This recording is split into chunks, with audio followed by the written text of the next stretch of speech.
Hi, we are in the second part. Please go check out the first part to gauge your bearings. In the first part, I spoke about a little dream it wasn't a dream. I was in the middle of dream space and La La Land. And in this La La Land that I was in, I woke up out of it suddenly, watching a video that Tom Hughes and Pete Garcia were doing, collaborating, and I was like, yeah.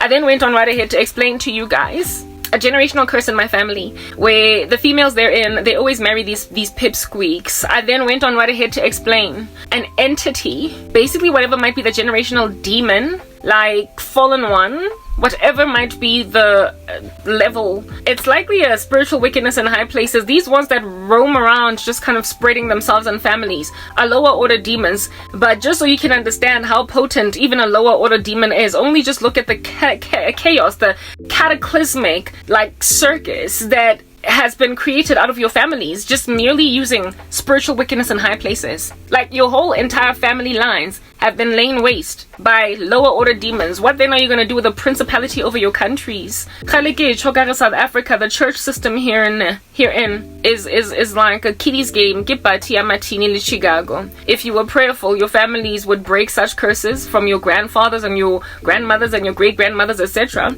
And also the nation would not be sat on now by a gender-based violence principality that's making every man in the household now slap their wives. Of course, that wasn't a hyperbole. It is not every man that's slapping their wives, but the epidemic is ramping up in the country only because these spiritual wickednesses in high places prospered to magnify the issue so prolifically in the country that it ultimately ended up being a whole principality launched on a land.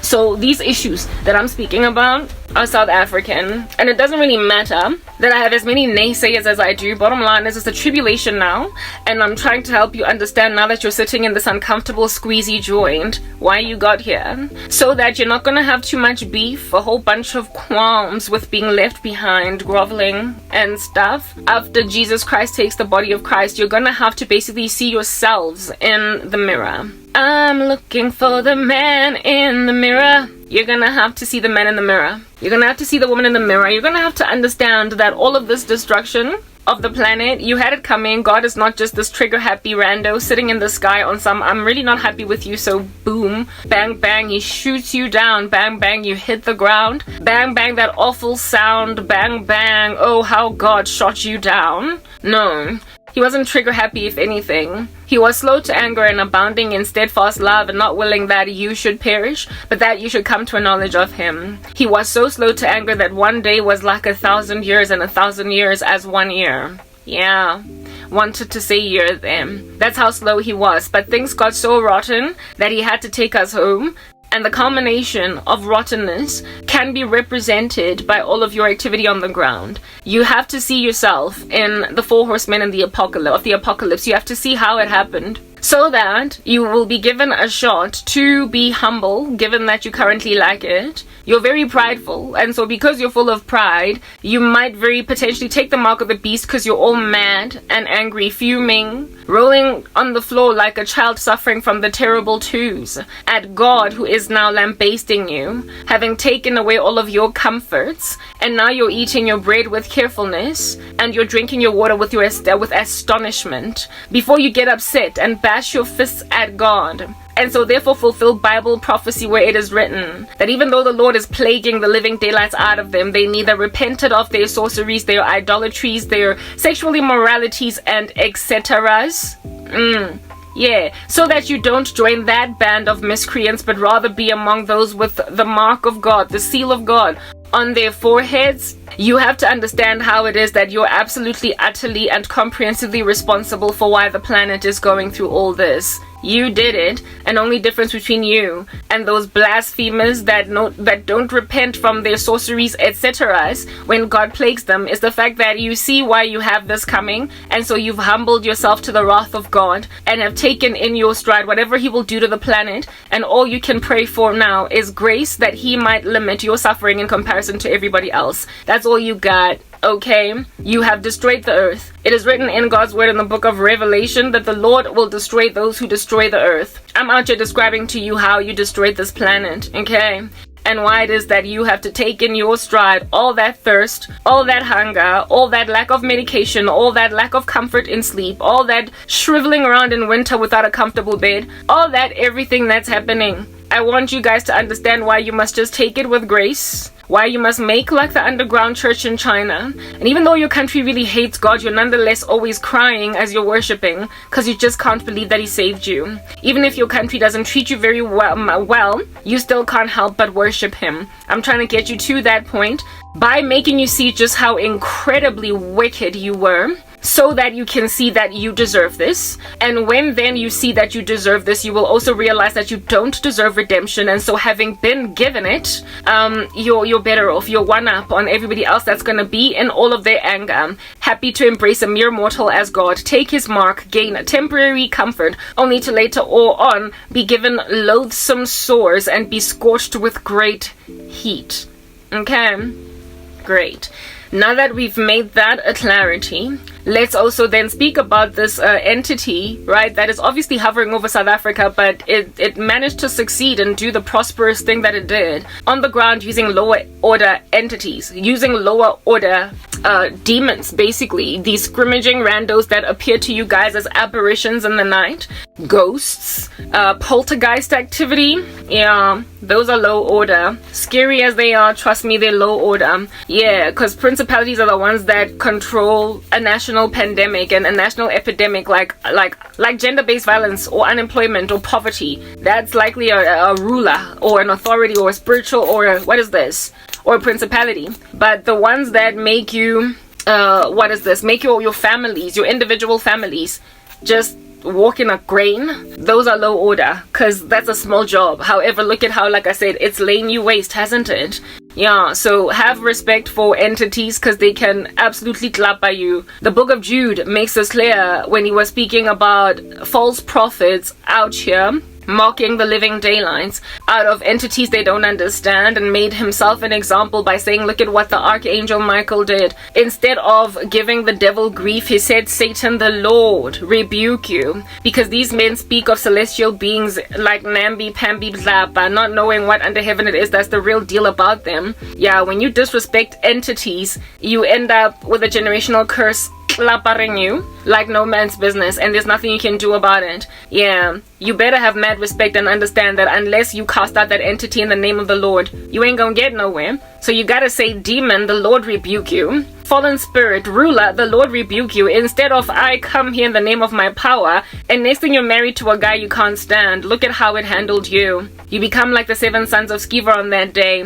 They'll tell you, Jesus I know, Petronella I know, Karabo I know, Peter, John I know, but who are you? And then they will clap by you and throw you out, and your state will be worse than it was at first. Okay, don't be like the 7 sons of Sceva. I'm just saying, because currently that's what you are. You pray in the name of Jesus, but you don't know him, and you rebuke entities. You rebuke the devil instead of rebuking the devil in the name of the Lord. And the devil just looks at you on some, Karabo I know, John I know, Peter I know, Petronella I know, but who are you, Nontlantla? Goodness, I don't even like your name. Papa, Karimpama. So stop disrespecting entities, because like I said, look at what they've helped you do to the earth. Okay, le sutlegile now, isn't it? Ke sono galon.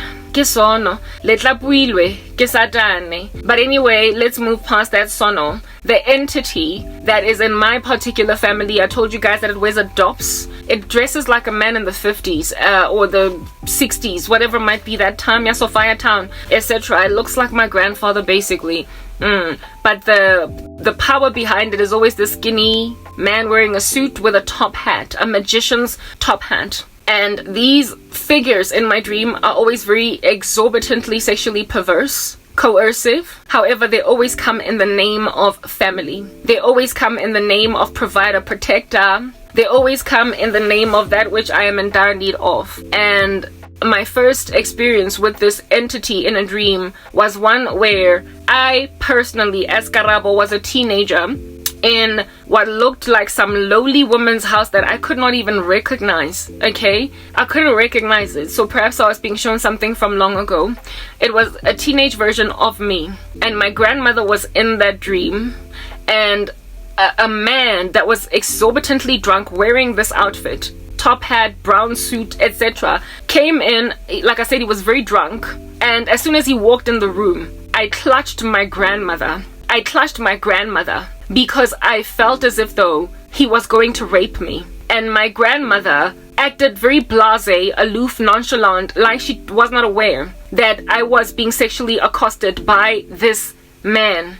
This man then took my hand and said, "Little girl, come sit next to me." And I did not want to sit next to him, and he kept on pulling me, and I kept on holding on to my grandmother's skirt while not wanting to go where it is that he was at. And the dream then ended with me washing dishes in the kitchen as some older woman that looked like a domestic worker. I had converted overnight into a domestic maid from being a teenage girl that was scared of some drunk man in the house. That was my first experience with that entity in a dream. And when I woke up from it, I didn't understand what it was until years would progress and I would be shown many of the men that have put witchcraft on me wearing that exact same outfit, and it all then ultimately made sense. The men that accost me with korobela, with bring back lost lover, a lot of times, not all the time, but a lot of times in my dreams they present in that outfit.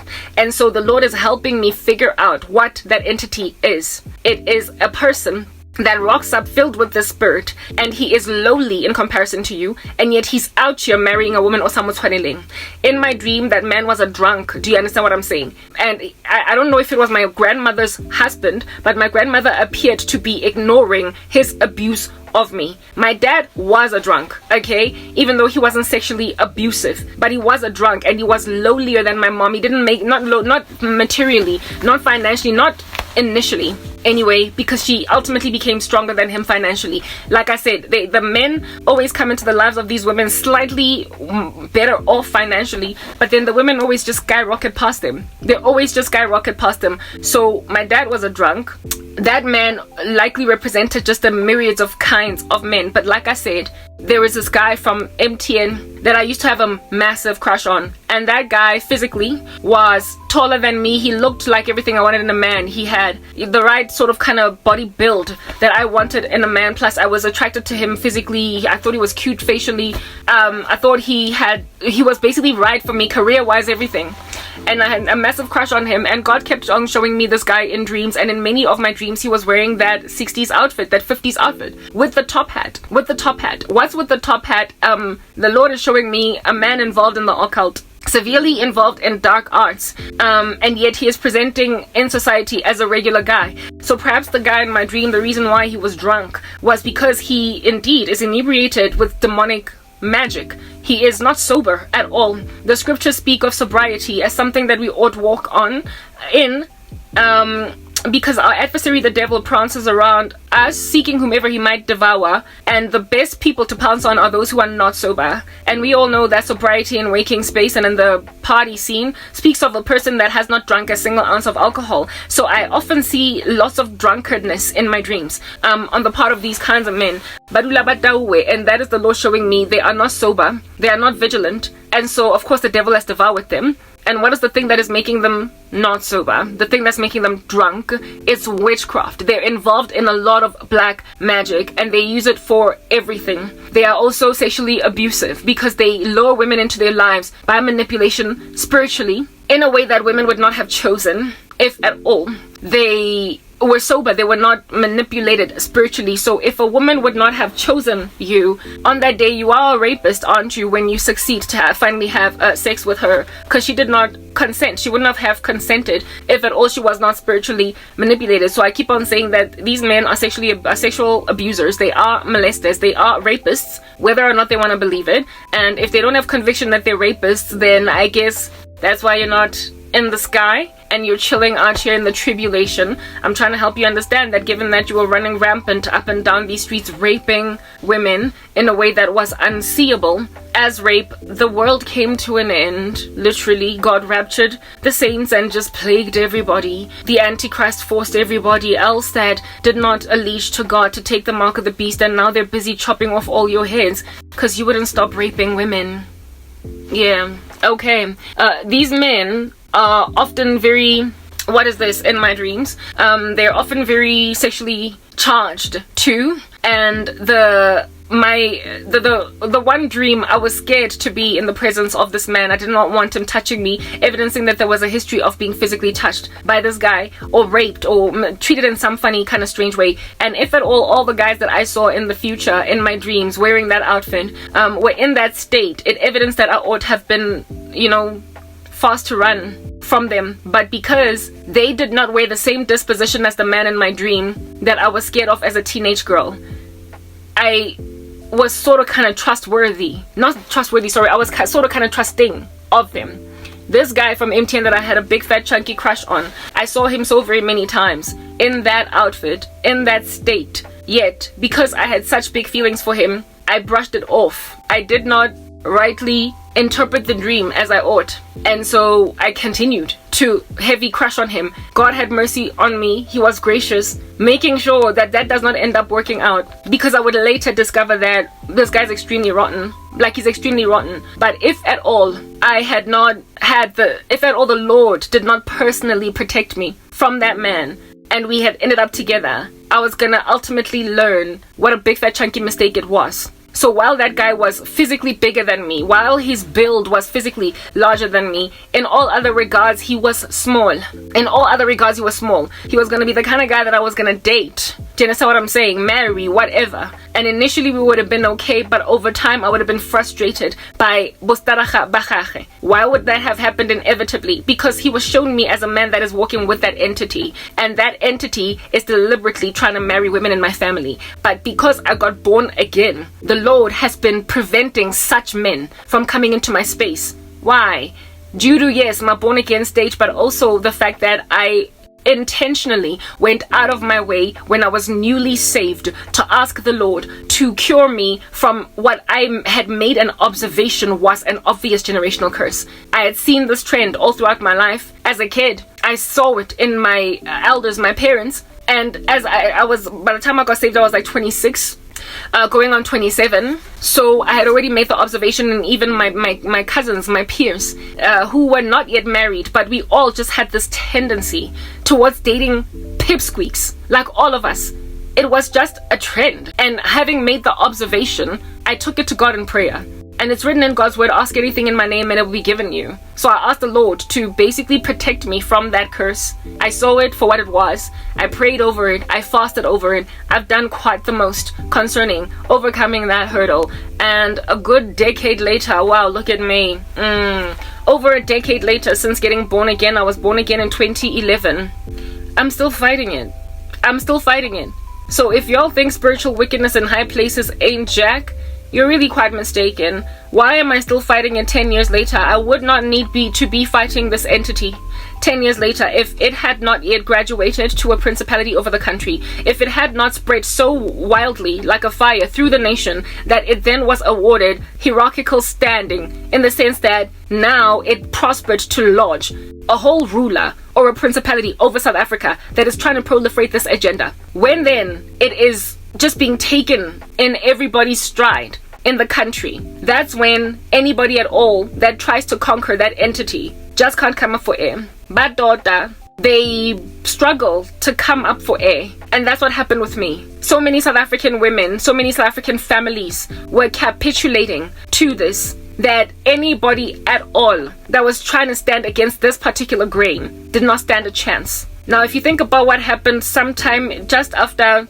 the new South Africa, the new democracy, so that would be 1994. I told you guys that there was a cult, like a whole coven, whatever, that started in KwaZulu-Natal by black men, where it is that they wanted to establish a patriarchy in their own image, apart from consent by women, where they're going to lord it over us with an iron fist and cause us to just merely take in our stride, not grabbing the promise of the new South Africa, but insisting on being maintained in lowly positions where it is that men are going to be taking care of us, and also every so often perhaps accepting in our stride too polygamous marriages where we are going to be sister wives with multiple females for one man. that cult established itself in those early days of our democracy because they did not want black women, especially after making an observation that they were getting strong thanks to, indeed, the recovery from systematic oppression. They made a decision that they gotta control this and brittle it, and it started out in KwaZulu-Natal, I told you guys, but then it branched out, it grew, it's almost like it developed franchises in all other all the rest of the 8 provinces, and the rest, basically, there's 9 provinces in the country, lodged itself in all provinces, and it grew like a big fat chunky bird that flew. And upon this cult growing, there then was an increase in gender-based violence in the country. I've already spoken about this. I've unpacked it at length in some other video that I did.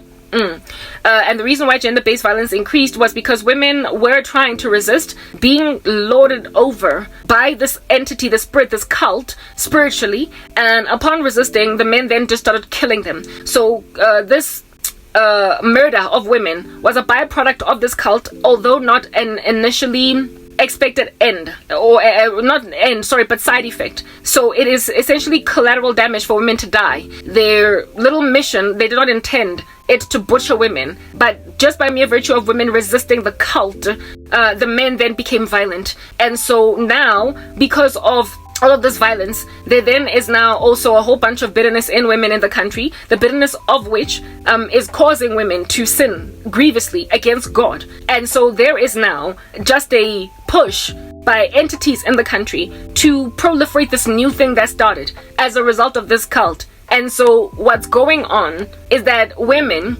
just njefela to marry at all, to be content at all in whatever it is that might be family creation, they are now taking whatever comes their way. First of all, embracing ideologies like a man can actually be a stay-at-home husband, and also secondly, telling themselves that as women they can be bigger than men and be okay. But these men are unable entirely to be okay with that, especially considering the country's been exacerbated in this wickedness by this cult that has spread all throughout the provinces. Now there's just this like loggerheadedness between men and women in the country, especially in the black community, and it has caused hostilities so egregious against the land at large that people like me with a bright-eyed and bushy-tailed outlook on how this ought to be, with a hope that it can be fixed, are looked at as these naive randos that must just be shot dead while everybody else butts heads in this little arena. So I was kicked out of society for simply having hope that literally it doesn't have to be this bad. And also I was kicked out of society for not being prepared to have a stay-at-home husband. First of all, basically I woke up, I got saved, and then I woke up and realized the pipsqueaks. Why in the heaven do I keep on dating little men? There's a problem with that. Why do I keep on dating men that are not at my standard intellectually, academically, financially, and etc.? Why do I keep doing this? It's problematic. I made a happenabundance.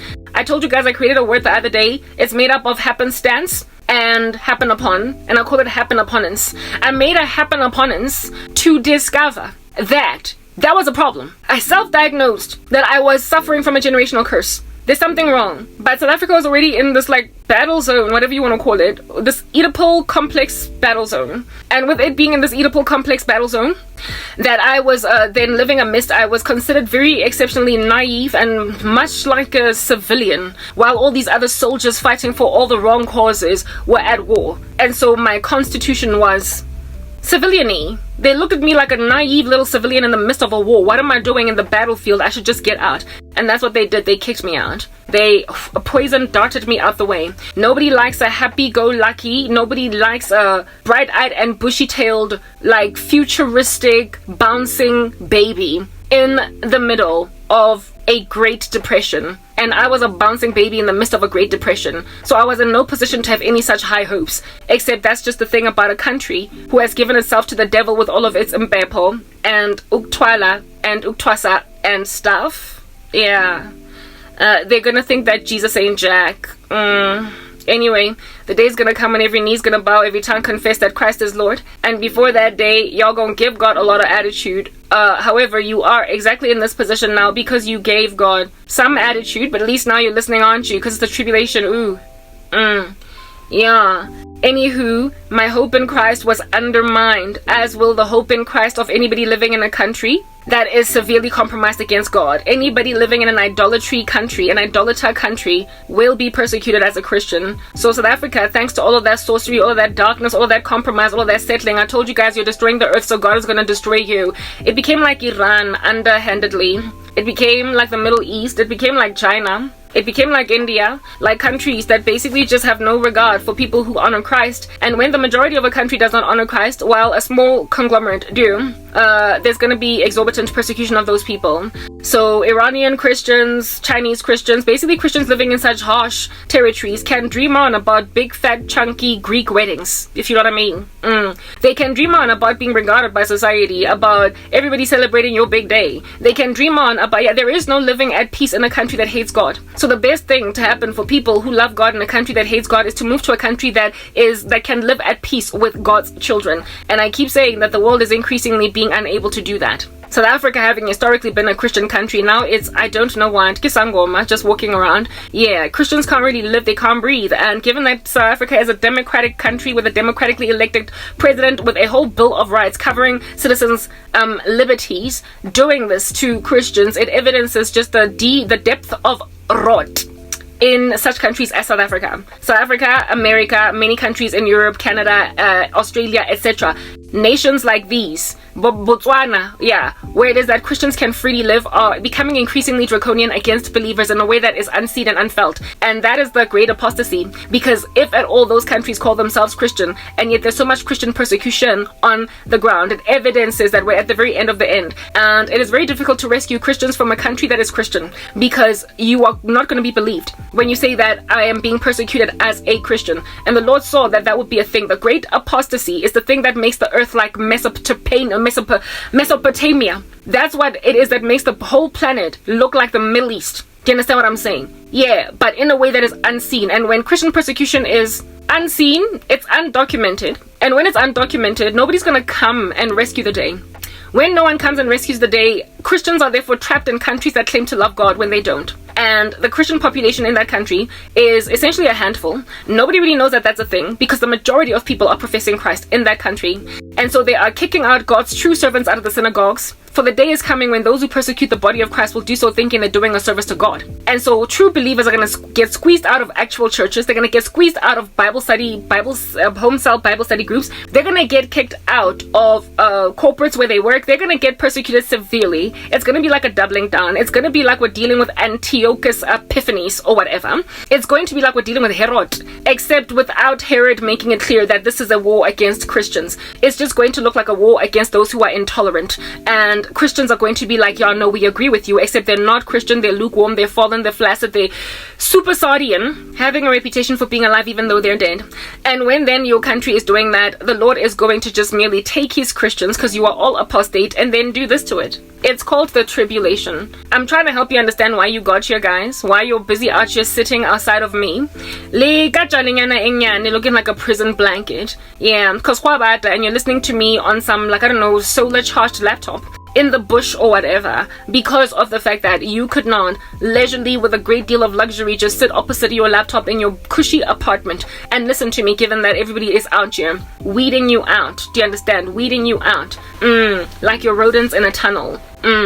Granted that you have unleashed yourself to Jesus Christ. I'm trying to help you understand why you're in that position and why you should not grumble, grunt, and give a whole bunch of grief to the God in heaven for putting you in that nasty position, because you have put yourself in that nasty position by ostracizing Karabo, by marginalizing me, making me live on the outliers of society, by squeezing me into a little corner and saying live there or else. Well, the Lord took the body of Christ because you were trash, okay? And once the Lord took the body of Christ, you now don't get to continue to be trash, otherwise you will be trashed in the eternal lake of fire. So I'm trying to discourage you from bashing your fist against God, claiming things were not broken but he tried to fix it. No, they were broken, you just did not make an observation of it because you were asleep. So this entity that is very sexually perverse, that I keep seeing in my dreams, represents a spirit that enters men when the devil wants to discombobulate societies. The devil the devil likes to do things upside down and stuff, right? From God. He is a counterfeiter. So whatever the Lord has erected the right way up, the devil will try and put it upside down, or whatever. Meaning that if God has said left, the devil will say right. When the Lord has said up, the devil will try down, etc., etc. You get my point. So the patriarchy and how things ought to work, the leadership structure according to God. The devil has been trying to flip it on its head for a minute, and he has finally succeeded in 2023 to get a whole bunch of countries in the world that used to be respectful of the patriarchy to flip upside down, to make women embrace things like feminism, to make women embrace things like they can be stronger than men and butch in a marriage and still be okay, to make women believe things like they can protect and provide for a man and not the other way around, and then also cause men to be namby-pamby, random, wanting to vacuum houses instead of actually go and make some bread out there. There is a trend video that is being done on YouTube, TikTok, wherever it is that you might find these social media trendy 1-minute videos that everybody is doing, where it is that some dude says a small speech initially upon being asked, so what would you do if your wife ended up, if your wife earned, I think the amount of money was something like $100,000 a year or $200,000 a year or some big money. I don't know how to convert though. I don't know what the standard of living is in America in terms of dollar value. I can't tell you what that means, but it would be the equivalent, let's say in South African terms, of asking, what would you do if your wife earned R1 million per annum? And then all these guys are doing little videos where it is that they show themselves dancing happily, vacuuming a house, mopping the floor, dusting, tables and what have you, dancing, happily so. Basically saying that if my wife earned that much money, I would be glad to be a stay-at-home husband. All I can do when I look at this trend being proliferated is wag my head, because that's just the thing. It's a trend now. It's a trend enough for it to be getting done by so many young men, just for views, basically saying that it's okay for women to earn more than men. It's not. I promise you it is not. It is not. Because it results in danger in the end. It results in death. It results in morbid depression. It results in a lack of satisfaction on the part of the woman. And it also results in being cheated on with weak women by these men that they might feel like they're needed by these females. But it is a trend that is being proliferated, that is therefore being taken up, that is therefore deceiving people into thinking that it's a whole feasible, sustainable thing. Thanks to that, this what looks like very innocent trend that is being proliferated out there. It looks innocent enough. Like I said, women are dying and men are becoming violent. It just does not work. The devil has prospered to flip the coin. He has made things upside down. He has created a modern society where roles are reversed, where women are just walking around as these butch things. It's also highly unacceptable for a woman to be proposing marriage to a man. The most that a woman can do is sit on the threshing floor of Boaz, but she does not get to propose marriage. Boaz is the one that makes a decision. So all of these shows on Netflix with women out here popping rings, asking men to marry them, it's unsustainable. Not only is it unsustainable, you could get humiliated because men still want to be the ones to make that decision. Men are the ones that choose a wife. They're the ones, according to the scriptures, that find a wife and so therefore find a good thing. You will never hear the Bible saying anything about a woman finding a husband, right? But rather men are the ones that out there scout and they search the periphery. As Ruth, you can chill on the threshing floor out of hint like no man's business to a guy that you're very severely interested in him proposing marriage to you. But you don't get to be like, Tebo, will you marry me? Because that's just going to make Tebo be like, but like, why'd you have to take that away from me? Why'd you have to take that away from me? Whether or not men want to claim themselves to be mature and that they can take that in their stride, ain't no man out here trying to get proposed marriage to by a woman. Do you understand what I'm saying? It just does not work that way, women. You cannot flip that narrative. Plus, women inherently, deep down, low-key, inside, want to be proposed to. It's that basic. You cannot flip male and female roles and still be okay. So that's why you're chilling in the tribulation. You propose marriage to your freaking husbands. Is that basic? You're chilling in the tribulation because you paid the rent and not the man. You're chilling in the tribulation because you insisted on being butch even though you're the only one that can have babies. And now as a result of that, men now also think they can have babies. At least the ones chilling in the West. That's what's happening. Like, when you flip things upside down, you will ultimately flip that which cannot even be biologically possible to flip upside down, but you're going to try. You're going to come up with surgery to come up with all that, to make that a whole feasibility. So that's why the Lord ended this whole concern. Yeah, had to all be burned down. Now that you've repented, hallelujah, amen. But don't cry when you're sleeping on a brick for a pillow. You had that coming? Yeah. speaking about this entity, this filthy, darkened entity that harasses very sexually, the provocation is in witchcraft. It is in witchcraft. It is in luring women into their lives using witchcraft. Like I told you guys, this cult in South Africa wanted to cajole women using succubus spirits that would lure them to them sexually, cause them to be severely attracted to men that they under normal circumstances would find unacceptable, and also embrace ideologies that, like I said, under normal circumstances they would find deplorable, but they would now be happy to talk. When you can be that ransacked by lower order entities, what in the world are you going to do on the day you're dealing with principalities? What are you going to do? Okay, well, the day is coming when principalities chilling at the river Euphrates are just going to be let go, and things in the bottomless pit are going to be let go, and they're going to be stinging mankind for 5 months, except you, but you are going to be able to sight them, which in and of itself could give you shock and PTSD. Okay, right. Guys, the world has been destroyed by you. Even if you imagined you were just this like peaceful guy that was swaying left to right, really just helping everything along, making everything more peaceful than it already was, because you were that no trouble oak. Whether or not you're the no trouble oak, it's irrelevant, because look at the trouble you're in now. Anyway, yeah. So this whole violence rape thing, thank God I escaped it, because I got born again, but all I did was escape it. I did not, however, get what I wanted. Why? Because I'm living in a trashy society that has absolutely ransacked itself against the will of God, and the Lord is now rapturing the body of Christ. Yes, Tata. The Lord is taking us on home because men are entitled to me. Why are they entitled? Because they succeeded with you. Women, don't you see? They got you. And so since I'm the remnant on the outliers, all marginalized, I just look like something that's easily fair game because they've been spoiled by you. They've been spoiled by you. You've taken a whole bunch of trash in your stride. You've allowed yourself, Molifing, to drive a man around town instead of you sleep in the passenger seat with the seat reclined, nochal, and trust that it's not going to crash and burn because he's the one here that needs to stay awake while driving all the way to Cape Town.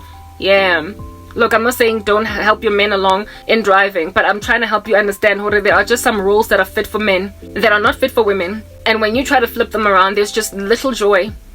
And because of the fact that you're living in little joy, where you're basically John and John is Jane, now that same John is expecting that I'm going to one day be his John, while he gets converted into a Jane, while I would have nothing to do with it. I don't want these pipsqueaks, but they want me high and low. Why? Because they got you. Men are ambitious, guys. They're hunters. That's what you must understand. And so when a woman is out of reach and out of their league, they will try and get her. Yours is to reject them. And when you reject them, they will make like nice old school men and move on to the next one. But if you keep on allowing them to ultimately get to you because they tried hard enough, goodness gracious, you're in trouble. It's that basic. And all of y'all have allowed yourselves that you wanted nothing to do with. Men that you did not like, and now you're with them. And now you're out here groveling, putting a man in a wheelbarrow, pushing him around all over town, instead of you being the one that is being trolleyed all over the show. Understand that the moment you are the one lifting a man on your wedding day into the sky while the photographer takes a photo, while you're the one okukilling everything, if you're going to be carrying even the bill, like half the bill, 50% of your wedding bill, just go back to the 50s, go back to the 60s, 80s. How many of your mothers paid for half of their weddings? How many? Now, women, come on, let's keep it real. You are out here taking out 200,000, 400,000 for Lingalo, that's almost $1 million. If at all, Lingalo Lachacho is almost $1 million, or if at all your wedding costs 250,000. Goodness gracious, then I guess you need to scale down and have 1 year 100,000 then, seeing as you don't have the 150K to pull out. You pride yourself in these elaborate top billing weddings because the wife put in 50% and the man put in 50%. 50-50 kinyoko, ke rubbish. That's what you must understand. It's the very thing that's going to make Tarzan into Jane and Jane Tarzan. And when then those roles have been flipped, that's when Tarzan becomes a murder-suicide, do you understand? Utlobolaya Jane and the kids and then turn the gun on himself. Men have not been wired to take in their stride being run by women. They get embedded. And if they don't end up killing, they end up cheating on their wives with weak women. They cheat on their wives with namby-pamby little girlies that they can take care of. Women that need them. And they will fall heavily in love with them. Because that's exactly what makes a man love a woman. And that's exactly what makes a woman love a man. The thing that makes men men is what it is that makes women love them. And the thing that makes women women is the thing that makes men love them. And so when you start to be like a man, dealing with a heterosexual man, he will lose attraction for you over time and then gain it for a woman that is still very much like a woman. The dainty, coy, little girly girl that is out here needing every ounce of help, to so much as like tie her shoelaces. Everything she needs help for. The girl is wobbly-legged and she is a damsel in distress. Men will fly to that woman fast and furious. And if then you parch a man of his state as a man, him walking in it perpetually, when you keep on insisting that monna hao a tlhatswe dijana, when you keep on insisting that monna hao a etse laundry, a change the diaper tsa ngwana and all that jazz, and then you also every so often just change your own tires, and you also every so often just service your own vehicle, and you also every so often just basically do all these heavy duty male tasks. If you're the one that's out here changing those light bulbs, with those roles changing over time, some chick at the gymnasium that's out here freaking out, pulling her hairs out, wondering, but why is my tire flat? Your man is gonna fall in love with her fast and furious. You are literally pushing your man to her purely because he was able to help her change out a tire. So even though he would never have cheated on you, you're gonna actually deal it because this woman needs him more than you. Needs him more than you. If some woman feels like, starts freaking out because she broke her fingernail, for crying out loud, from carrying groceries out of her vehicle, and your husband is right there in the periphery, and then he's like, ma'am, do you need help? And then he helps her along with those groceries while you insist on being Incredible Hulk and doing all that by yourself without asking your husband for help because you got this. It does not have to be a man. He is going to fall in love with your upstairs neighbor. Do you understand? Without you having seen it coming. The same girl that you also used to greet and smile is now out here humping your man. Is that basic? Like, these things are not supposed to work out that way. Similarly to now, as a woman, you too are going to miss him being a superman when you convert him into a little girl. Oh, Oedipus's mama. When you convert your man into a tiny little girl, that's what's good. You're going to miss his manly manhood such that when then some dude at the gymnasium helps you along to basically relieve yourself from the weight of like some machine that you, I guess, underestimated just how heavy it is. You undercalculated, and now you are just suffering. When a man helps you along and he easily just lifts it, you will thank him for that moment. But then something in you is going to be sparked on some goodness. Yeah, no, society really needs men. Because they do, at the end of the day, even if I work out like a dog too, have better upper body strength. They're just physically, essentially stronger than us in a way that makes us attracted to them. That's the reason why we like them. We are attracted to men for their manly manness.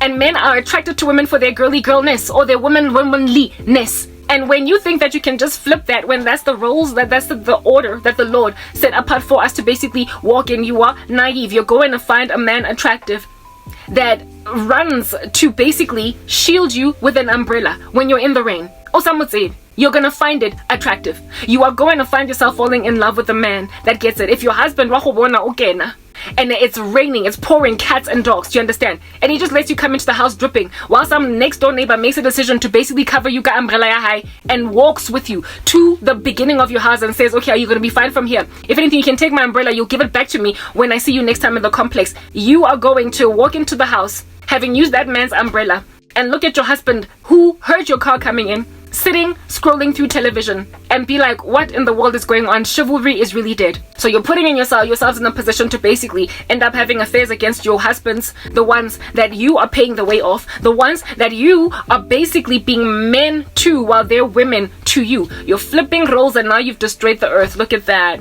Chilling out in the tribulation, looking all sad and stuff. You're so sappy.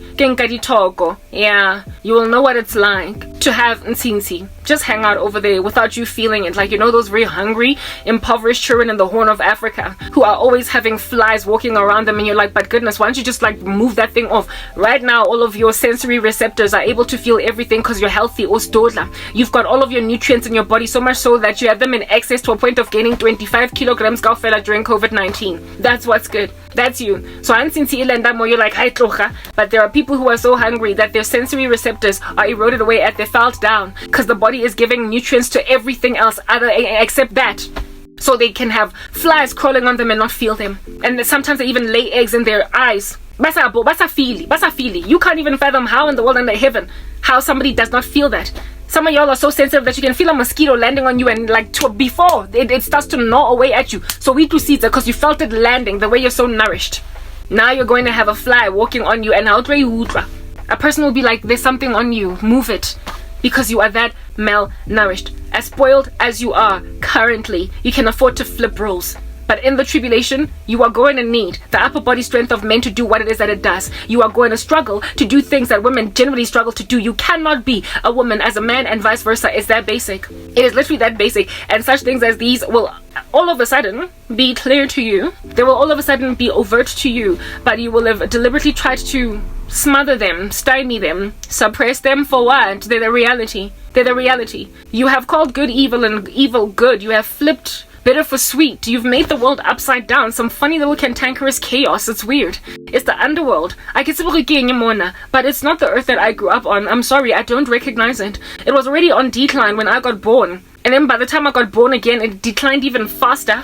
Because I guess we're at the end of the end, are we not? And now look at you having a fly laying an egg in your eye. You had it coming. When that does happen, you don't get to blaspheme God and continue with your sorceries and your etceteras. Do you understand? That are out here sleeping around with wonkumuntu, and that you are also allowing to entangle themselves with you when they are much too tiny, too minuscule for you, have caused me to have a whole bunch of such worms encircle my life. Worms that are absolutely not in my league tried to come in.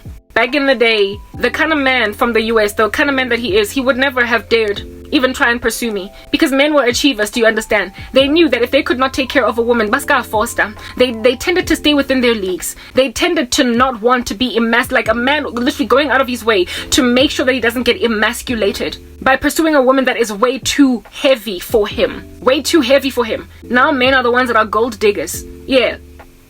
When men don't pursue women based on what is achievable, but they pursue them based on what it is that can be done for them ultimately in the long run. When they start to use women as pawns in order to get what it is that they want in life when they have not deserved it, the world is just flipped into something other than what it used to be. And with that being an unfortunate thing, the world then also had to end, isn't it, guys? The Lord had to basically end this concern and say, I'm sorry, no, we're not doing it. We are not doing it. You have gotten me pursued by a man that does not make sense for me. Why? Because it's 2023, and men that don't make sense for women are out here easily just, they are changing them one after the other, after the other, after the other. Men are having fun. They're dunking themselves inside women that are so out of their league, that it becomes like a whole, conquering feat when they go back to their boys and tabulate those statistics. Men are hunters. So because they're hunters, yours, like prey in the wild, you gotta just run, hide, do what you need to do so you don't get caught. Do not make yourself bait for some dude that doesn't make sense. You need to know what makes sense and what doesn't. You cannot be so thirsty and hungry for love that you will take a man in your stride that might kill you and your children one day because you became so much bigger than him one day. You became so girthy in comparison to him that he now just could not take the prospect of you being with somebody else, and so he killed you and then turned the gun on himself, leaving your children orphaned. Worse yet, killed your children too. That's what happens ultimately. And I've been trying to avoid that, but some dude feels entitled to me because all of y'all have abandoned me because all of y'all are married to pipsqueaks. You're married to tiny little men, and you have given undeserving harlot women to men that were supposed to be your husbands. Like men that would have been able to carry the weight of the girth of the woman that you are. I'm married to some fluffy Jezebels. It's like the whole world is upside down. They're married to women that don't deserve men that are responsible. Men that are above reproach. Men that are working hard. Women who just squander a man's inheritance instead of help him continue to build it.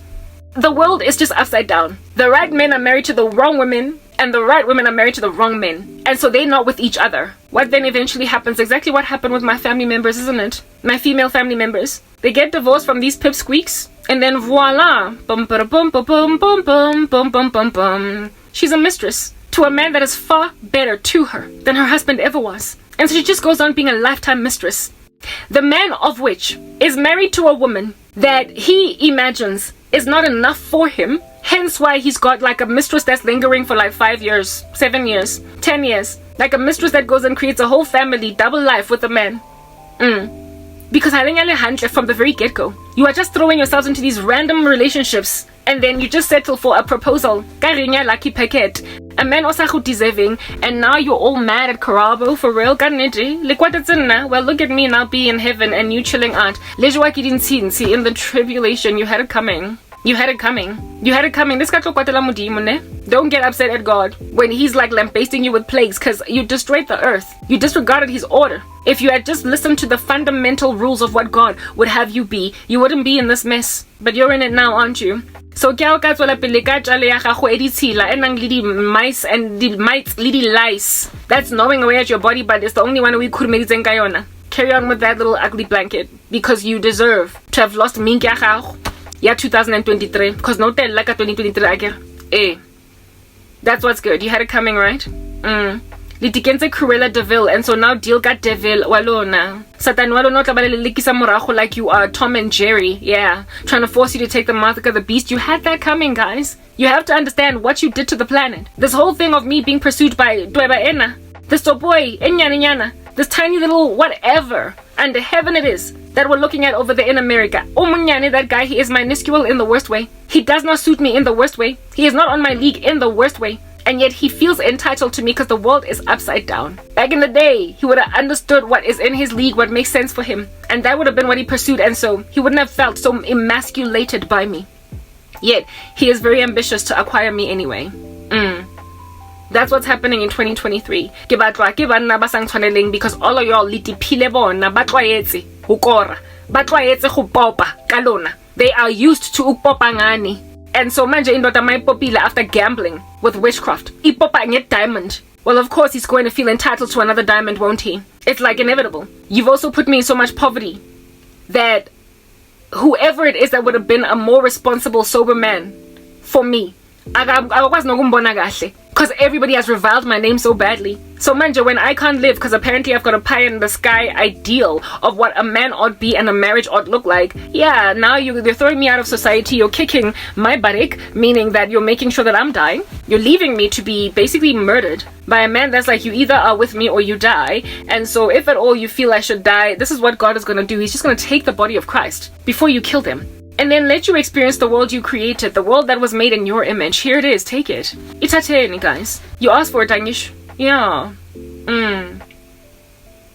My family members, the females, they first marry pipsqueak men. They divorce them while they're still very beautiful. However, these pipsqueak men have lost so much in these women that they hook them karikari. They mess up their lives with witchcraft. And so blocking marriages or anybody else from ever proposing to them or loving them properly then causes the end result of women in my family ending up mistresses after having been married before. And like I said, they become the mistresses of very responsible men. And responsible is a word that I throw around loosely over there because if you're cheating, you're not responsible. But they certainly are more manly than what their husbands were. And that's why they justify being with a married man. To them, it's the lesser evil. The devil knows how to make you take a compromise. First, he puts you in a rough situation, and then he puts you in a more still, tranquil ecosystem, even though it's not ideal. So he puts you in a horrible marriage, and then puts you in a tranquil affair with a married man, even though it's not ideal. You would much rather he not be married. So that's how women settle for being mistresses for 5, 6, 7, 10 years, 20 years, giving a man 3 whole children, double life altogether. Because where am I ever going to find a man like this? You end up singing that horrendous song, yeah, Whitney Houston, saving all my love for you. As a woman, you will literally sing saving all my love over and over and over again because you imagine it just don't get better than this man. The devil knows how to deceive. He will first marry you off to a small little Ken doll, and then a big manly man making like King Kong on a mountaintop bashing his chest will rock up and offer you the world, but he's married. And so now you're a lifestyle mistress. That's what's good. But hey, he's taking care of you in a way that no man ever has. If anything, he's given you more time and attention than your husband who was living with you ever could. Whoa. They're able to live double lives, these guys, aren't they? Yeah. That's the life that you're living. And you're not even ashamed of it because it's your necessary evil. Well, I mean, guys, like literally, hell is real. It's there to pay. And you don't get to be a lifestyle mistress and not go there. However, you're in the tribulation listening to my videos now, so you're born again, meaning that you've dumped your baby daddy married man. And now you see that you've destroyed the world by being irresponsible. It's that basic. That's what's good. And now the same thing is in pursuit of me. It is in pursuit of me, and I'm like, I'm sorry, but like, what I ever deserve? What I ever do to deserve this? Why am I being so richly pursued by this? Except I woke up one day and I realized, gong, right? I I discovered, you guys, that this thing is pursuing me because it has successfully pursued so many other women, and so now it feels entitled to me. That's what happens when you train people to basically get everything that they've always wanted, even if they've not worked for it. When you train people to always win, even when they've lost, next time when something tells them, I'm sorry, the rules are set, they're black and white, they're cast in stone, they're unshifting, and they say that you've lost, they'll be like, they'll literally look at you on some, lost? I don't know what that means. I do not understand it. Please explain it to me. Nah, I still don't agree with your dictionary definition of that because I'm not used to losing, so I'm gonna get this. Essentially, you create entitled men. When you keep on capitulating to the korobela zena all over the show, ultimately when a man meets an actual Christian woman that's like, ew, no, get out, he's like, no, this is confusing. Nothing like this has ever happened to me before, so I'm just gonna go and dig around in my ecosystem here and see what else I can try, because this is an anomaly. It's strange, it's not supposed to be doing this. Okay, just wait 1 minute, Karabo, I'll be back, okay? I'm gonna make you agree. Really? You're gonna make me agree? I said no. I need to wait just 5 minutes? I'm gonna run now. Yeah. No, Garabo, you can't even run because I'm just gonna tether you back into my space. Really? But I said no. Yeah, and it all just doesn't count that I said no. It doesn't count. Yeah, women, you've made men entitled. And the thing that has made you make them entitled to us, yeah, is the fact that you're not really saved. You're not born again. You don't know Jesus. And so you were never protected from just being reeled in, Gakorobela. You were never protected from ending up a mistress. You were never protected from ending up settling for marrying Oedipus. And so suffering from an Oedipus complex. Man, severely afflicted by castration anxiety, and yet you're out here nonetheless marrying him anyway because you've got penis envy. That's you. Yeah. And so you're running with all this psychological deconstruction in your brain. You're twitching 24 hours a day. And then you allow some pipsqueak guy to marry you when you're a whole general manager earning this chunky salary and he is just scraping his way past business analysis. Really? But you've been together since high school. Well, you should have known when to dump him. I told you, stop dating in high school. You need to know when to leave. Because that same business analyst out here dealing with his GM wife is gonna kill her and the children one day just out of feeling emasculated by such a strong wife. I'm a daughter, don't do well when their women are doing better than them. I can't say that enough. Mara no, ke high school sweetheart. Otra bolaya ke high school sweetheart, Wankut. Tlogela mo jola ko high school first and foremost. I have a cousin onyetseng high school sweetheart that turned out to be nothing later on. But she still went on and gave him a baby. I don't know if they married or what. Nyai school sweetheart, tlogela mo jola ko high school. Now some random animal has met me in the tantamount of what would be high school. In my lowly days, I'm lowly just like him right now. Soy Tunja fella was struggling in life. We're trying to make ends meet. Well, I'm not even trying to make ends meet. I'm struggling to. Right? Yeah.